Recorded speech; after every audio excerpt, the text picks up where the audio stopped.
പരിശുദ്ധാത്മാവേ സഹായക, നിരന്തരമെന്നെ സഹായിക്കണേ. പരിശുദ്ധാത്മാവേ സഹായക, നിരന്തരമെന്നെ സഹായിക്കണേ. നിത്യവും കൂടെ വസിക്കുന്നോനേ, അഭിഷേകത്തിനഗ്നി നിറച്ചിടണേ. നിത്യവും കൂടെ വസിക്കുന്നോനേ, അഭിഷേകത്തിനഗ്നി നിറച്ചിടണേ.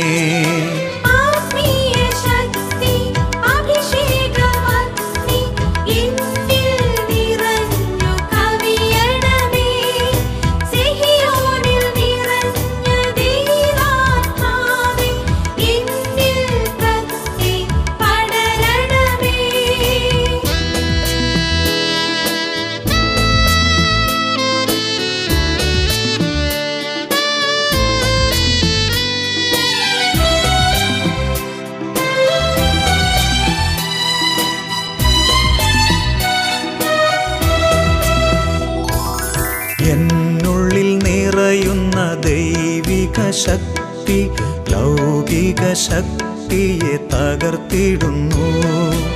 എന്നുള്ളിൽ നിറയുന്ന ദൈവിക ശക്തി ലൗകിക ശക്തിയെ തകർത്തിടുന്നു. പാപനീതി ന്യായ ബോധ്യങ്ങൾ ഹൃത്തിൽ നിറച്ചെന്നെ അഭിഷേചിക്കൂ. പാപനീതി ന്യായ ബോധ്യങ്ങൾ ഹൃത്തിൽ നിറച്ചെന്നെ അഭിഷേചിക്കൂ. പരിശുദ്ധാത്മാവേ സഹായക, നിരന്തരമെന്നെ സഹായിക്കണേ.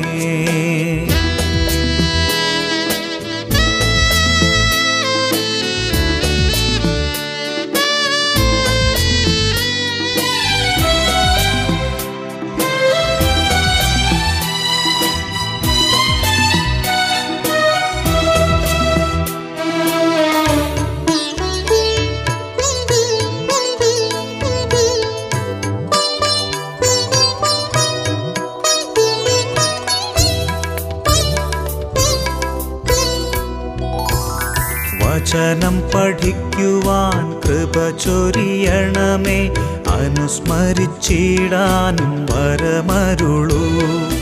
വചനം പഠിക്കുവാൻ കൃപ ചൊരിയണമേ, അനുസ്മരിച്ചിടാനും വരമരുളൂ. ദൈവപുത്രന് സാക്ഷ്യമേകാൻ അഭിഷേക അഗ്നിയെ ജ്വലിപ്പിച്ചിടൂ. ദൈവപുത്രനു സാക്ഷ്യമേകാൻ അഭിഷേക അഗ്നിയെ ജ്വലിപ്പിച്ചിടൂ.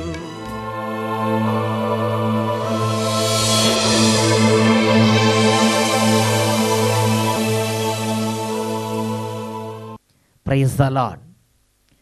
ഇന്ന് നമ്മൾ ചിന്തിക്കുന്ന വിഷയം 2 തിമോത്തി 2-ാം അധ്യായം 12-ാം തിരുലിഖിതം. നാം ഉറച്ചു നിൽക്കുമെങ്കിൽ അവനോട് കൂടെ വാഴും. നാം അവനെ നിഷേധിക്കുന്നെങ്കിൽ അവൻ നമ്മെയും നിഷേധിക്കും. നാം അവനെ നിഷേധിക്കുന്നെങ്കിൽ അവൻ നമ്മെയും നിഷേധിക്കും. ഒരു നിമിഷം നമുക്കെല്ലാവർക്കും പ്രാർത്ഥിക്കാം. ദൈവവചനത്തിൻ്റെ ആത്മാവ് ദൈവരാജ്യത്തിൻ്റെ രഹസ്യങ്ങൾ വെളിപ്പെടുത്തി തരാൻ വേണ്ടി നമുക്ക് എളിമപ്പെടാം. ദൈവമേ, ഞങ്ങളുടെ ബുദ്ധിയോ ഞങ്ങളുടെ യുക്തിയോ അല്ല, അങ്ങയുടെ പരിശുദ്ധാത്മാവിൻ്റെ പ്രവർത്തനമാണ് ഉന്നതമായിട്ടുള്ളത് എന്ന് ഞങ്ങൾ ഏറ്റുപറയുന്നു. സങ്കീർത്തനം 4-ാം അധ്യായത്തിൽ 3-ാം തിരുലിഖിതം, കർത്താവ് നീതിമാന്മാരെ തനിക്കായി തിരഞ്ഞെടുത്തിരിക്കുന്നു എന്ന് അറിഞ്ഞുകൊള്ളുവിൻ. ഈ നിമിഷങ്ങളിൽ തൻ്റെ തിരുവചനങ്ങൾ കേൾക്കാൻ അവിടുന്ന് ഒരുമിച്ച് ചേർത്തിട്ടുള്ള ഓരോ മകനെയും മകളെയും പരിശുദ്ധാത്മാവെ അഭിഷേകം ചെയ്യണമേ. മനസ്സിൻ്റെ ക്ഷീണങ്ങൾ, ദൈവവചനം കേൾക്കുമ്പോൾ ഗ്രഹിക്കാൻ പറ്റാത്ത മന്ദത, പ്രാർത്ഥിക്കാനുള്ള മരവിപ്പ്, ആത്മീയമായ തീഷ്ണതയില്ലായ്മ, ഭക്തിരാഹിത്യം, വിശ്വാസക്കുറവ്, ഈ മേഖലകളിലേക്ക് പരിശുദ്ധാത്മാവെ വ്യാപരിക്കണമേ. ഓരോ ഹൃദയങ്ങളെ സ്പർശിക്കണമേ. ഏതെങ്കിലും മകനോ മകൾക്കോ ഈ ശുശ്രൂഷകളിലേക്ക് വരാൻ തടസ്സമായി സാത്താൻ തടസ്സപ്പെടുത്തിയിട്ടുണ്ടെങ്കിൽ ഈ നിമിഷം സാത്താൻ ഉയർത്തുന്ന എല്ലാ തടസ്സങ്ങളും യേശുവിൻ്റെ നാമത്തിൽ വിട്ടുമാറി പോകട്ടെ. ദൈവവചനം കേൾക്കുമ്പോൾ എതിർ ചിന്തകളും മല്ലടിക്കുന്ന ചിന്തകളും ഉതിർത്തുകൊണ്ട് സാത്താൻ ദൈവമക്കളെ ബന്ധിച്ചിട്ടുണ്ടെങ്കിൽ എല്ലാ വിമത ചിന്തകളും എതിർപ്പിൻ്റെ ചിന്തകളും യേശുവിൻ്റെ നാമത്തിൽ ഹൃദയങ്ങളിൽ നിന്ന് വിട്ടുമാറി പോകട്ടെ എന്ന് പ്രാർത്ഥിക്കുന്നു. നിത്യരക്ഷയ്ക്ക് തടസ്സമായി സാത്താൻ ഉയർത്തിയിരിക്കുന്ന എല്ലാ പ്രതിബന്ധങ്ങളും നസ്രയനായ യേശുവിന്റെ നാമത്തിൽ ദൈവമക്കളിൽ നിന്നും കുടുംബങ്ങളിൽ നിന്നും ഇപ്പോൾ വിട്ടുമാറി പോകട്ടെ. മാതാപിതാക്കളും മക്കളും ഒരുമിച്ച് വചനം കേൾക്കാൻ തടസ്സമായി നിൽക്കുന്ന അരൂപികളോടും ശക്തികളോടും നസ്രായന്റെ നാമത്തിൽ കൽപ്പിക്കുന്നു. കുടുംബങ്ങളെ പീഡിപ്പിക്കുന്നു, വിട്ടൊഴിഞ്ഞു പോവുക. ഹാലലുയ, ഹാലലുയ, ഹാലലുയ. എല്ലാ കുടുംബങ്ങളിലേക്ക് ആത്മാവ് വ്യാപരിക്കട്ടെ. കർത്താവിൻ്റെ നീതിമാന്മാർ കർത്താവിൻ്റെ സ്വരം കേൾക്കാൻ കുടുംബങ്ങളിൽ ഒരുമിച്ച് കൂടട്ടെ. ഹാലലുയ, ഹാലലുയ, ഹാലലുയ. യേശുവേ സ്തോത്രം, യേശുവേ നന്ദി, യേശുവേ സ്തോത്രം, യേശുവേ നന്ദി, യേശുവേ സ്തോത്രം, യേശുവേ നന്ദി. Price the Lord. Hallelujah. 2 Timothy 2-ാം അധ്യായം 12-ാം തിരുലിഖിതം. നാം അവനെ നിഷേധിക്കുമെങ്കിൽ അവൻ നമ്മെയും നിഷേധിക്കും. നാം ഉറച്ചു നിൽക്കുമെങ്കിൽ അവനോട് കൂടെ വാഴും. ഇവിടെ തിരുലിഖിതത്തിലൂടെ പരിശുദ്ധാത്മാവ് വലിയൊരു രഹസ്യം വെളിപ്പെടുത്തുകയാണ്. നമ്മുടെ ഈ ലോകത്തിലെ ജീവിതത്തിൽ ഒന്നുകിൽ നാം അവനെ തള്ളിപ്പറയുന്നവനായി മാറും, അല്ലെങ്കിൽ നാം അവനെ ഏറ്റുപറയുന്നവനായി ജീവിക്കും. ഇതിലേതാണ് എൻ്റെയും നിങ്ങളുടെയും ജീവിതം എന്ന് തിരിച്ചറിയണം. കാലങ്ങൾ മാറുന്നതിനനുസരിച്ച് ഓരോ കാലഘട്ടത്തിലും പ്രത്യേക തരത്തിലുള്ള അരൂപികൾ ലോകത്തിൽ പ്രവർത്തിക്കാൻ തുടങ്ങും. The spirit of the age, ആ യുഗത്തിൻ്റെ ആത്മാവ്, കാലഘട്ടത്തിൻ്റെ ആത്മാവ് പ്രവർത്തിക്കാൻ ആരംഭിക്കും. എന്നാൽ ഒരു ക്രിസ്തീയ പൈതലിൽ നിന്ന് എന്താണ് ദൈവം ആഗ്രഹിക്കുന്നത്? ഞാനും നിങ്ങളും ക്രിസ്തുവിൻ്റെ മനസ്സ് ധരിക്കണം. എന്താണ് യേശു ക്രിസ്തുവിനെയും നിങ്ങളെയും കുറിച്ചുള്ള മനസ്സ്? ഞാനും നിങ്ങളും ദൈവവചനത്തിൽ ഉറച്ചു നിന്ന്, നിത്യതര മാർഗത്തിൽ ഉറച്ചു നിന്ന്, പിതാവായ ദൈവത്തിൻ്റെ രാജ്യത്ത് സൂര്യനെ പോലെ യുഗായുഗങ്ങളെ പ്രശോഭിക്കാൻ തക്കവിധം ഇടുങ്ങിയ വാതിലിലൂടെ നടന്ന് ദൈവരാജ്യത്തിൽ പ്രവേശിക്കണമെന്നുള്ളതല്ലേ എന്നെയും നിങ്ങളെയും കുറിച്ചുള്ള യേശു ക്രിസ്തുവിൻ്റെ മനസ്സ്? ഈ ക്രിസ്തുവിൻ്റെ മനസ്സാണോ എന്നെയും നിങ്ങളെയും നയിച്ചുകൊണ്ടിരിക്കുന്നത്? അതോ ഈ കാലഘട്ടത്തിൻ്റെ ആത്മാവാണോ എന്നെയും നിങ്ങളെയും നയിക്കുന്നത് എന്ന് ഞാനും നിങ്ങളും നന്നായിട്ട് പരിശോധിക്കണം. പ്രിയപ്പെട്ട സഹോദരങ്ങളെ, നാം ജീവിക്കുന്ന ഈ കാലഘട്ടത്തിൻ്റെ ആത്മാവാണ് ഈ ലോകത്തോട് ആസക്തി ജനിപ്പിക്കുന്ന ആത്മാവ്. ഹല്ലേലൂയ. അതിൻ്റെ പേരാണ് സെക്കുലറിസത്തിൻ്റെ ആത്മാവ്. ഈ ലോകത്തോടൊരു പ്രത്യേക ആസക്തി, ഈ ലോകത്തിലുള്ള ജീവിതത്തോടൊരു പ്രത്യേക ആസക്തി, ജഡപ്രകാരമുള്ള ജീവിതത്തോട് പ്രത്യേക ആസക്തി ജനിപ്പിക്കുന്ന ആത്മാവ് അഴിഞ്ഞാടുന്നൊരു കാലഘട്ടത്തിലാണ് ഇന്ന് ഞാനും നിങ്ങളും ജീവിച്ചു കൊണ്ടിരിക്കുന്നത്. പണ്ട് കുറേ പേർക്കൊക്കെ ഇത് ഉണ്ടായിരുന്നു, ഇല്ല എന്ന് പറയുന്നില്ല. അതുകൊണ്ട് തിമോത്തിയോസിന് എഴുതിയ 2-ാം ലേഖനത്തിൽ 4-ാം അധ്യായത്തിൽ 9-10 വാക്യങ്ങളിൽ അങ്ങനത്തെ ആത്മാവിൻ്റെ പിടിയിൽ അമർന്ന ഒരു വ്യക്തിയെക്കുറിച്ച് ശ്ലീഹ രേഖപ്പെടുത്തുന്നുണ്ട്.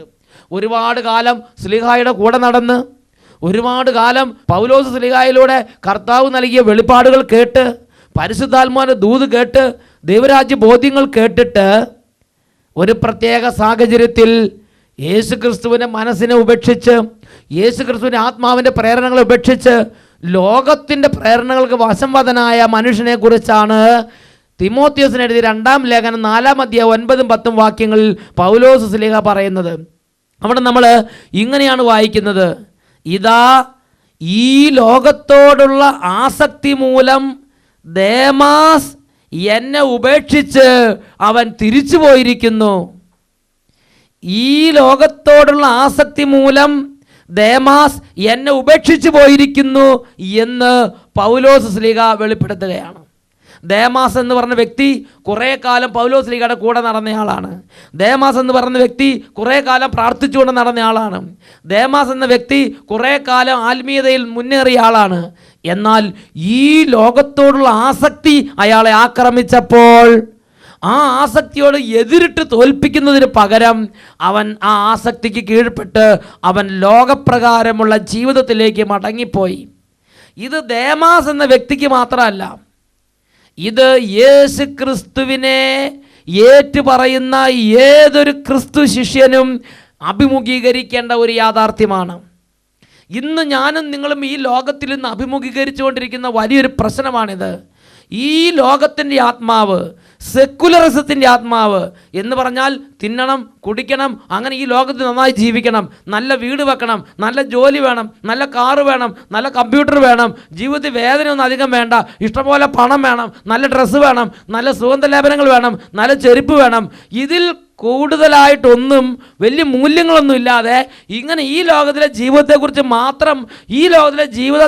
മാത്രം മനസ്സിൽ താലോലിച്ചുകൊണ്ട് നടക്കുന്ന ആ ഒരു അവസ്ഥ എന്ന് പറഞ്ഞാൽ ജഡത്തിൻ്റെ പ്രകാരം സ്വർഗ്ഗഭോഗം ചെയ്യാൻ തോന്നിയാൽ സ്വർഗ്ഗഭോഗം ചെയ്യാൻ അനുവാദം കിട്ടണം, കുട്ടികളെ നിർത്തണം, അബോർഷൻ ചെയ്യാൻ തോന്നിയാൽ അബോർഷൻ ചെയ്യാൻ അനുവാദം വേണം, ഭ്രൂണഹത്യ ചെയ്യാൻ തോന്നിയാൽ ഭ്രൂണഹത്യ ചെയ്യാൻ അനുവാദം വേണം.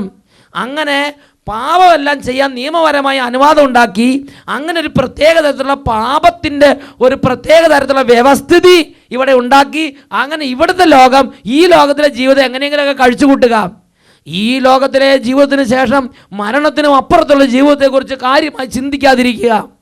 അതാണ് സെക്കുലറിസത്തിൻ്റെ ആത്മാവ്. സെക്കുലറിസത്തിൻ്റെ ആത്മാവ് ഈ ലോകത്തോടുള്ള ആസക്തിയുടെ ആത്മാവാണത്. എന്നെയും നിങ്ങൾ നയിക്കുന്നത് ഈ ലോകത്തോടുള്ള ആസക്തിയുടെ ആത്മാവാണോ അതോ ദൈവരാജ്യത്തിൻ്റെ ആത്മാവാണോ? ഈ ലോകത്തോടുള്ള ആസക്തിയുടെ ആത്മാവ് എന്നെയും നിങ്ങളെയും ഗ്രസിച്ചാൽ ചില പ്രത്യേക ലക്ഷണങ്ങൾ എൻ്റെ നിങ്ങളുടെ ജീവിതത്തിൽ ഉണ്ടാകാൻ തുടങ്ങും. അതിൽ പ്രധാനപ്പെട്ട ഒരു ലക്ഷണമാണ് ഈ ലോകത്തോടുള്ള ആസക്തിയുടെ ആത്മാവ് എന്നെയും നിങ്ങളെയും പിടികൂടിയാൽ പൗരോഹിത്യത്തിൽ നിന്ന് എന്നെയും നിങ്ങളെയും അകറ്റിക്കളയും. ദൈവജനത്തെ പൗരോഹിത്യത്തിൽ നിന്നും അകറ്റുന്ന ആത്മാവാണ് സെക്കുലറിസത്തിൻ്റെ ആത്മാവ്, ഈ ലോകത്തോടുള്ള ആസക്തിയുടെ ആത്മാവ്. പ്രിയപ്പെട്ട സഹോദരങ്ങളെ, ഇതൊന്നും സംഭവിക്കുന്നുണ്ടോ? നിങ്ങൾ ശിരസ് ഉയർത്തി ചുറ്റും നോക്കുക. ഒരു സർവേ നടത്തിയപ്പോൾ സർവേയിൽ കിട്ടിയ ഒരു റിപ്പോർട്ട് ഞാൻ നിങ്ങളുടെ ശ്രദ്ധയിൽ കൊണ്ടുവരികയാണ്. 1960കളിൽ അമേരിക്കൻ ഐക്യനാടുകളിൽ USA പള്ളിയിൽ പോകുന്നവരുടെ എണ്ണം ഏതാണ്ട് 75% ആളുകളുണ്ടായിരുന്നു. അമേരിക്കൻ കത്തോലിക്കരുടെ ഇടയിൽ ഏതാണ്ട് 75% ആളുകളും ഞായറാഴ്ച പള്ളിയിൽ പോകുമായിരുന്നു. പള്ളിയിൽ പോയില്ലെങ്കിൽ അതൊരു പാപമാണ് എന്ന് അവർക്ക് ബോധ്യമുണ്ടായിരുന്നു. ദൈവരാജ്യത്തിൻ്റെ ആത്മാവ് നയിച്ചിരുന്ന ഒരു കാലഘട്ടം, ഒരു അന്തരീക്ഷം അവരുടെ മനസ്സിലുണ്ടായിരുന്നു. എന്നാൽ 1983 വീണ്ടും ഒരു സർവേ നടത്തിയപ്പോൾ കണ്ടൊരു കാഴ്ച, ഏതാണ്ട് 28% ആളുകൾ മാത്രമേ ഞായറാഴ്ച തോറും ദേവാലയത്തിൽ പോകണമെന്നും ദേവാലയത്തിൽ പോയില്ലെങ്കിൽ അതൊരു പാപമാണെന്നും ചിന്തിക്കുന്നുള്ളൂ. ബാക്കിയുള്ള ബഹുഭൂരിപക്ഷം ആളുകളും ഈ ലോകത്തോടുള്ള ആസക്തിയുടെ പിടിയിലമർന്ന് ജഡപ്രകാരമുള്ള ജീവിതത്തിൻ്റെ പിടിയിലാണ്. എങ്ങനെ ജീവിച്ചാലും കുഴപ്പമില്ല, വായിക്ക് വന്നത് കോതയ്ക്ക് പാട്ട്, ആയോടത്തായി എത്തിയോടത്തെത്തി, ഇങ്ങനെയുള്ളൊരു ജീവിതം, ജഡത്തിൻ്റെ പ്രേരണകളെ താലോലിക്കുന്ന ജീവിതത്തിലേക്ക് അവരുടെ മനസ്സ്, സെക്കുലറിസത്തിൻ്റെ ആത്മാവിലേക്ക് അവരുടെ മനസ്സ് ട്യൂൺ ചെയ്യപ്പെട്ടു. പ്രിയപ്പെട്ട സഹോദരങ്ങളെ, ഇത് അമേരിക്കയിൽ മാത്രമല്ല, ലോകത്തിലുള്ള ഒരുപാട് രാജ്യങ്ങൾ ഇത് വളരെ വേഗം പടർന്നു പിടിച്ചുകൊണ്ടിരിക്കുകയാണ്. വളരെ ശക്തമായ ഒരു കത്തോലിക്ക രാജ്യമെന്ന് അറിയപ്പെടുന്ന രാജ്യമായിരുന്നു പോളണ്ട്. 1988 ആ പോളണ്ട് രാജ്യത്തിൽ ഏതാണ്ട് 75-80% ആളുകൾ ദേവാലയത്തിൽ ഞായറാഴ്ച തോറും പോയി ബലിയർപ്പിക്കുന്നതിൽ ഉത്സുകരായിരുന്നു. അങ്ങനെ ബലിയർപ്പിക്കാൻ പോയില്ലെങ്കിൽ അതൊരു പാപമാണെന്ന് ചിന്തിക്കുന്നവരായിരുന്നു. ആ ജനം കമ്മ്യൂണിസത്തിനെതിരെ പോരാടി കമ്മ്യൂണിസത്തെ തോൽപ്പിച്ചൊരു ജനതയാണ് പോളണ്ടിലുള്ള കത്തോലിക്ക ജനത. അതൊരു കത്തോലിക്ക രാജ്യമാണ്. എന്നാൽ 1988 കമ്മ്യൂണിസം നിലംപൊത്തി. പിന്നീട് അങ്ങോട്ട് ആ രാജ്യത്ത് പ്രത്യേക ദ്രുതഗതിയിലുള്ള മാറ്റം ആരംഭിച്ചു. 1993 ഒരു സർവേ നടത്തുമ്പോൾ ഏതാണ്ട് 10-25% ആളുകൾ മാത്രമേ ഞായറാഴ്ച തോറും ദേവാലയത്തിൽ പോകുന്നവരായിട്ടുള്ളൂ. നോക്കുക, ഒരു 75% 80% നിന്നിരുന്ന ആ സ്ഥിതിയിൽ നിന്ന് കുത്തനെ താഴ്ത്തിക്ക് വീണ് അവരുടെ ആത്മീയ നിലവാരം, ആ രാജ്യത്തെ ആ ജനത, വളരെ ബഹുഭൂരിപക്ഷം ജനതയും ആത്മീയ മാർഗം വിട്ട് ഒരു സെക്കുലറിസത്തിൻ്റെ മാർഗത്തിലേക്ക് പെട്ടെന്ന് വ്യതിചലിച്ചു പോയി. ഈ കേരളത്തിലെ മലയാളികൾ, തീഷ്ണമതികളായ മലയാളികളെ പോലെ തന്നെ ആവേശത്തോടെ കർത്താവിനെ അനുഗമിച്ചവരായിരുന്നു പോളണ്ടിലുള്ള ക്രിസ്തീയ ജനത. എന്നാൽ പെട്ടെന്ന് സെക്കുലറിസത്തിൻ്റെ ആത്മാവിൻ്റെ വഴികളിലേക്ക് അത് വ്യതിചലിച്ചു പോയി. അമേരിക്കൻ ഐക്യനാടുകളിൽ 30 വർഷം കൊണ്ട് നടന്ന വ്യതിയാനം പോളണ്ടിൽ വെറും 4 വർഷം കൊണ്ട് സംഭവിച്ചു എന്നുള്ളതാണ് ദുഃഖകരമായ യാഥാർത്ഥ്യം. അച്ഛൻ ഈ UK അവിടെ ശുശ്രൂഷയ്ക്ക് വേണ്ടി പോയപ്പോൾ അവിടെ അച്ഛൻ കണ്ടൊരു കാര്യമുണ്ട്. 2000 ആണ്ടിലെല്ലാം തീഷ്ണതയോടെ ദൈവജനം ഒന്നിച്ചുകൂടി ബലിയർപ്പിച്ചിരുന്ന ആ ദേവാലയം ഇന്ന് സെൻറ്റ് മാർക്സ് മോസ്ക് എന്നാണ് അറിയപ്പെടുന്നത്. വിശുദ്ധ മാർക്കോസിൻ്റെ നിസ്കാര പള്ളി. അത് ലേലത്തിലിട്ടു. പള്ളിയിൽ ആളുകളില്ലാതെ ആയപ്പോൾ ആ പള്ളി ലേലത്തിലിട്ടു. അതൊരു മുസ്ലിം സംഘടന വാങ്ങി അവരുടെ മദ്രസയാക്കി മാറ്റി. നോക്കുക, അന്ന് ആ കാലഘട്ടത്തിൽ 2006-2008 കാലഘട്ടത്തിൽ ഏതാണ്ട് 200ഓളം പള്ളികളാണ് UK വിൽക്കാൻ വേണ്ടി ഇട്ടിരുന്നത്. ജർമ്മനിയിൽ ഏതാണ്ട് 3000 പള്ളികളാണ് കാലഘട്ടത്തിൽ അടച്ചു കിടന്നിരുന്നത്. ഈ പള്ളികളിലൊക്കെ ഒരു കാലത്ത് നിറയെ ജനമുണ്ടായിരുന്നതാണ്. എന്നാൽ കാലത്തിൻ്റെ പോക്കിൽ ജനത്തിൻ്റെ ആത്മീയത നഷ്ടപ്പെട്ട് ജനം ഈ ലോകത്തോടുള്ള ആസക്തി പൂണ്ട്, ജഡത്തോടുള്ള ആസക്തി പൂണ്ട് ഇന്ന് ലോകവ്യഗ്രതയിൽ മുഴുകി ദൈവരാജ്യത്തിൻ്റെ ആത്മാവിൻ്റെ വഴിവിട്ട് ലോകത്തിൻ്റെ ആത്മാവനുസരിച്ച് നടക്കുന്നൊരു കാഴ്ചയാണ് കാണുന്നത്. ഞാൻ UK ഒരു പള്ളിയിൽ ചെന്നപ്പോൾ ശനിയാഴ്ച വൈകുന്നേരം അവർ സൺഡേ മാസിന് പകരം ശനിയാഴ്ച വൈകുന്നേരമാണ് ഒരു കുർബാന. എത്ര ആളുകളുണ്ടെന്ന് അറിയാൻ വേണ്ടി ഞാൻ വെറുതെ പള്ളിയുടെ സൈഡിൽ അച്ഛനോട് പറഞ്ഞിട്ടിരുന്നു. ഏതാണ്ട് ഒരു 10-18 പ്രായമുള്ള ആളുകളുണ്ട്. അപ്പോൾ എനിക്ക് സങ്കടമായി. ഞാൻ അച്ഛനോട് ചോദിച്ചു, അച്ഛാ, ഈ ഇന്ന് വർക്കില്ലല്ലോ, ഇന്ന് നാളെയൊക്കെ ഹോളിഡേ ആണല്ലോ, പിന്നെ എന്താ ആളുകൾ വരാത്തത്? അച്ഛൻ പറഞ്ഞു, ഈ ആളുകളൊക്കെ എവിടെയാണ് പോയതെന്ന് അറിയണമെങ്കിൽ അച്ഛൻ ആ റോഡിലേക്ക് ഇറങ്ങി എന്നാൽ മതി, കാണാമെന്ന് പറഞ്ഞു. ഞാൻ നോക്കുമ്പോൾ നമ്മുടെ കേരളത്തിൽ ഞായറാഴ്ച ദിവസം രാവിലെ ചേട്ടത്തിമാരും ചേട്ടന്മാരും കുട്ടികളും മക്കളും മക്കളുടെ മക്കളെല്ലാം ഉടുത്തൊരുങ്ങി അണിഞ്ഞ് ദേവാലയത്തിലേക്ക് കൂട്ടം കൂട്ടമായി പോകുന്നത് പോലെ ഇതാ കൂട്ടം കൂട്ടമായി ജനം മൂവ് ചെയ്തുകൊണ്ടിരിക്കുകയാണ്, ജനം നീങ്ങിക്കൊണ്ടിരിക്കുകയാണ്. എങ്ങോട്ടാണ് അവർ പോകുന്നത്? വീക്കെൻഡിൽ പബ്ബുകളിലേക്കാണ് അവർ നീങ്ങുന്നത്. ദേവാലയത്തിലേക്ക് പോകുന്ന ജനം വെറിക്കൂത്തുകൾക്കും കുടിമേളങ്ങൾക്കും ജഡത്തിൻ്റെ വെറിക്കൂത്തുകൾക്കുമായി മദ്യശാലകളിലേക്കും നർത്തകശാലകളിലേക്കും കൂട്ടം കൂട്ടമായി നീങ്ങിക്കൊണ്ടിരിക്കുന്ന കാഴ്ചയാണ് കണ്ടത്. ദൈവരാജ്യത്തിൻ്റെ ആത്മാവ് മാറി. ഈ ലോകത്തിൻ്റെ ആത്മാവ്, ഈ ലോകത്തുള്ള ആസക്തിയുടെ ആത്മാവ് അവരെ അടിമത്തപ്പെടുത്തി. മൈൻഡ് ഓഫ് ക്രൈസ്റ്റ് മാറി. സ്പിരിറ്റ് ഓഫ് ദി ഏജ്, ഈ യുഗത്തിൻ്റെ ആത്മാവ് അവരെ പിടിമുറുക്കി. പ്രിയപ്പെട്ട സഹോദരങ്ങളെ, ഈ യുഗത്തിൻ്റെ ആത്മാവാണ് സെക്കുലറിസത്തിൻ്റെ ആത്മാവ്. ഒരു ഇൻ്റർനാഷണൽ പാഗൻ കൾച്ചർ ഇന്ന് ലോകവ്യാപകമായി ഗ്രസിച്ചു കൊണ്ടിരിക്കുകയാണ്.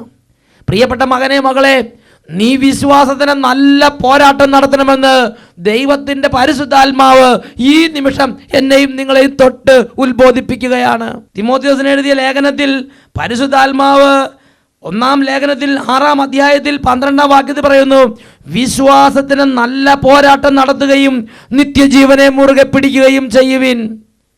2 തിമോത്തി 2-ാം അധ്യായം 12-ാം വാക്യത്തിൽ സ്ലീഹ പഠിപ്പിക്കുകയാണ്, നാം അവനെ നിഷേധിക്കുന്നുവെങ്കിൽ അവൻ നമ്മെയും നിഷേധിക്കും. ഈ കാലഘട്ടത്തിൽ വ്യാപകമായി കൊണ്ടിരിക്കുന്ന ഈ ലോകത്തോടുള്ള ആസക്തിയുടെ ആത്മാവ് ഒരു വിശ്വാസിയെ നിർബന്ധിക്കുക, യേശുക്രിസ്തുവിനെയും യേശുക്രിസ്തുവിൻ്റെ വഴികളെയും നിഷേധിക്കുക എന്നുള്ളതത്രേ. ഞാനും നിങ്ങളും ഈ ലോകത്തുള്ള ആസക്തിയുടെ ആത്മാവിൻ്റെ ബന്ധനത്തിലായാൽ ഞാനും നിങ്ങളും നിർബന്ധിക്കപ്പെടുന്നത് യേശുക്രിസ്തുവിനെയും യേശുക്രിസ്തുവിൻ്റെ മാർഗത്തിലുള്ള ജീവിതത്തെയും നിഷേധിക്കാൻ നിർബന്ധിക്കപ്പെടും. ദേവാലയ കർമ്മങ്ങൾ ഉപേക്ഷിക്കാൻ നിർബന്ധിക്കപ്പെടും. പൗരോഹിത്യത്തിലുള്ള അടുപ്പം പോകും. ഇന്ന് ലോകവ്യാപകമായി ചിന്തിച്ചാൽ നമുക്കൊരു കാര്യം കാണാം. ദൈവജനത്തെ ഈ ലോകത്തോടുള്ള ആസക്തിയുടെ ആത്മാവ് പൗരോഹിത്യത്തിൽ നിന്നും അകറ്റിക്കൊണ്ടിരിക്കുകയാണ്. ദൈവജനത്തിന് പൗരോഹിത്യത്തോട് താല്പര്യമില്ല, വിശുദ്ധ കൂദാശകളോട് താല്പര്യമില്ല, ദേവാലയ കർമ്മങ്ങളോട് താല്പര്യമില്ല, സന്ധ്യാപ്രാർത്ഥനയോട് താല്പര്യമില്ല. ഞാൻ നിങ്ങളോട് ചോദിക്കട്ടെ, നിങ്ങളുടെ വീട്ടിൽ സന്ധ്യാപ്രാർത്ഥന ഉണ്ടോ? നിങ്ങളുടെ വീട്ടിൽ എത്ര നാളായി സന്ധ്യാപ്രാർത്ഥന? നിങ്ങൾ ഒരുമിച്ച് കൂടി സന്ധ്യാപ്രാർത്ഥന ചെയ്തിട്ട് കാലം എത്രയായി? നിങ്ങൾ ഒരുമിച്ച് അപ്പനും മക്കളും ഒരുമിച്ച് ദേവാലയത്തിൽ പോയിട്ട് കാലം എത്രയായി? നിങ്ങളുടെ ആത്മാവിൻ്റെ, നിങ്ങളുടെ കുടുംബത്തിലെ ഓരോരുത്തരുടെയും ആത്മാവിൻ്റെ സ്ഥിതി എന്താ നിങ്ങൾ ചിന്തിക്കുന്നുണ്ടോ? നിങ്ങളുടെ മക്കളുടെ ആത്മാവിൻ്റെ സ്ഥിതി എന്താ നിങ്ങൾ ചിന്തിക്കുന്നുണ്ടോ?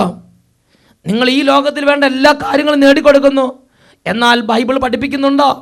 സന്ധ്യാപ്രാർത്ഥന പഠിപ്പിക്കുന്നുണ്ടോ? പരിത്യാഗ അരുവിയുള്ള ജീവിതത്തെക്കുറിച്ച് പഠിപ്പിക്കുന്നുണ്ടോ?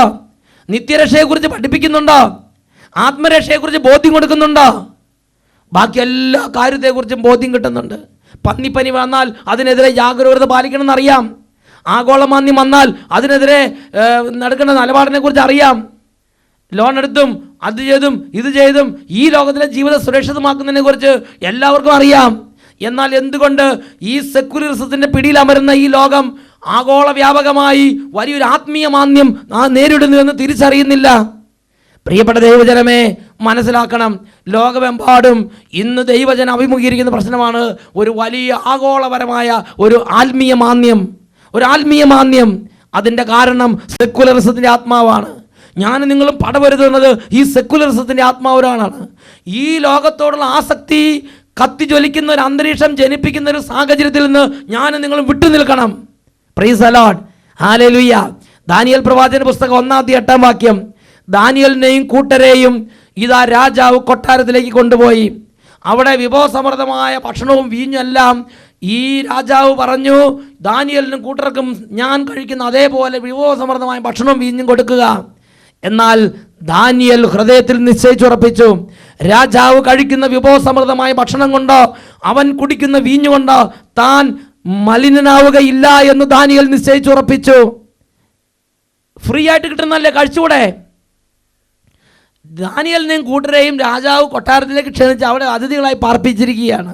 അപ്പം നല്ല ഭക്ഷണം കൊടുക്കാൻ ഓർഡർ ഇട്ടിരിക്കുകയാണ്. സൗജന്യമായി കിട്ടുന്നത് കഴിച്ചാൽ എന്താ കുഴപ്പം? ഞാനും നിങ്ങളും വസിക്കുന്ന ഈ രാജ്യത്ത്, ഞാനും നിങ്ങളും വസിക്കുന്ന ഈ ദേശത്തിൻ്റെ ഈ രാജ്യത്തിനെ ഒരുപാട് വിഭവങ്ങൾ കണ്ണിനും കാതിനും നാവിനും രുചികരമായിട്ടുള്ളതുണ്ട്. അതെല്ലാം സൗജന്യമായി കിട്ടുന്നത് സ്വീകരിച്ച എന്താ കുഴപ്പം?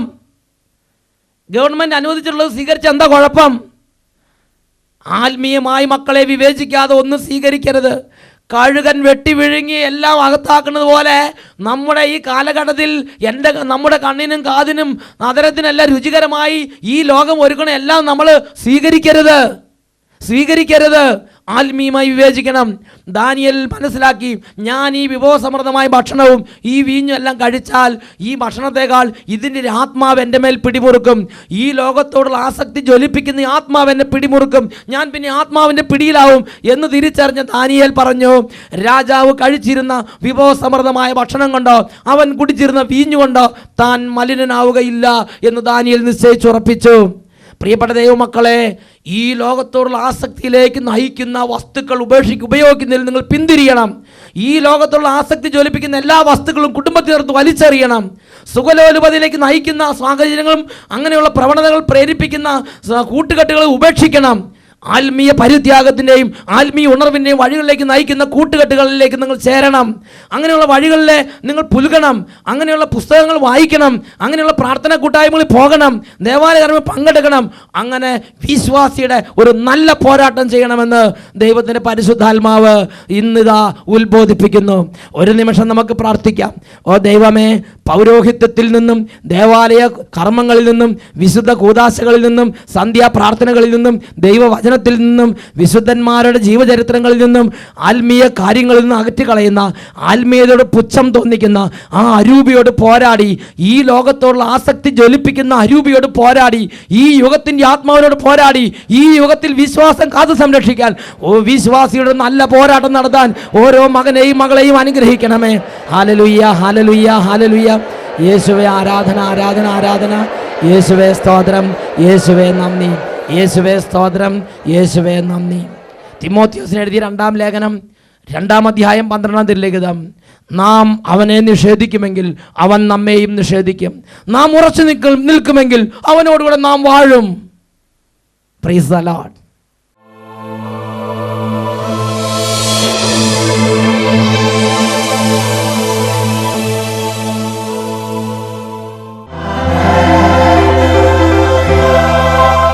പ്രഭാഷകന്റെ പുസ്തകം 5-ാം അധ്യായത്തിൽ 2-ാം തിരുലിഖിതം. സ്വന്തം കഴിവിൽ ആശ്രയിച്ച് ഹൃദയ അഭിലാഷങ്ങൾക്കൊത്ത് ജീവിക്കരുത്. സ്വന്തം കഴിവിൽ ആശ്രയിച്ച് ഹൃദയാഭിലാഷങ്ങൾക്കൊത്ത് ജീവിക്കരുത്. ഓ യേശുവേ, കഴിഞ്ഞ നാളുകളിൽ സ്വന്തം പണത്തിൽ ആശ്രയിച്ച്, സ്വന്തം ജോലിയിൽ ആശ്രയിച്ച്, സ്വന്തം ആരോഗ്യത്തിൽ ആശ്രയിച്ച്, സ്വന്തം മേന്മയിൽ ആശ്രയിച്ച് അഹങ്കരിച്ച്, സ്വന്തം കഴിവിൽ മതിമറന്ന് അഹങ്കരിച്ച് തന്നിഷ്ടപ്രകാരം പോയി കർത്താവേ. എല്ലാവരും കരങ്ങൾ ഉയർത്തി യേശുവിനെ വിളിക്കട്ടെ. ദൈവം തന്ന നാളുകൾ ദൈവത്തെ അന്വേഷിക്കാൻ വേണ്ടി കൂടി ആയിരുന്നല്ലോ അവിടുന്ന് നമുക്ക് തന്നത്. ഈ കഴിവ്, ഈ ബുദ്ധി എല്ലാം ദൈവത്തെ അന്വേഷിക്കാൻ വേണ്ടി കൂടി ആയിരുന്നല്ലോ. അതെല്ലാം ജഡത്തിൻ്റെ വെറിക്കുത്തുകൾക്ക് വേണ്ടി വ്യയം ചെയ്ത്, ഓ കർത്താവെ, ദൂർത്തനായി നടന്ന കാലങ്ങളെ ഓർത്ത് ഇന്നിതാ പൊട്ടിക്കരയുന്നു. ദൈവരാജ്യ നഷ്ടത്തെ ഓർത്ത് ഇതാ പൊട്ടിക്കരയുന്നു. കരങ്ങൾ ഉയർത്തി യേശുവിനെ വിളിക്കട്ടെ. ഹല്ലേലൂയ. ഓ പിതാവേ, സ്വർഗത്തിൻ്റെ അഭിഷേകം വ്യാപരിക്കട്ടെ. രോഗികൾ ഈ നിമിഷങ്ങളിൽ സൗഖ്യം പ്രാപിക്കട്ടെ. ഓ വലിയ തകർച്ചയിരിക്കുന്നവർ, നിരാശയിരിക്കുന്നവർ, വലിയ തിന്മയുടെ ബന്ധനത്തിൽ കിടക്കുന്നവർ, തഴക്കദോഷങ്ങളാൽ ബന്ധിക്കപ്പെട്ട് കിടക്കുന്നവർ, സാത്താൻ തൻ്റെ ഇഷ്ട നിർവഹണത്തിന് വേണ്ടി അടിമകളാക്കപ്പെട്ടിരിക്കുന്നവർ ഇപ്പോൾ യേശുവിന്റെ നാമത്തിൽ വിടുതൽ പ്രാപിക്കട്ടെ. Hallelujah, hallelujah. യേശുവേ, ആരാധന, ആരാധന, ആരാധന.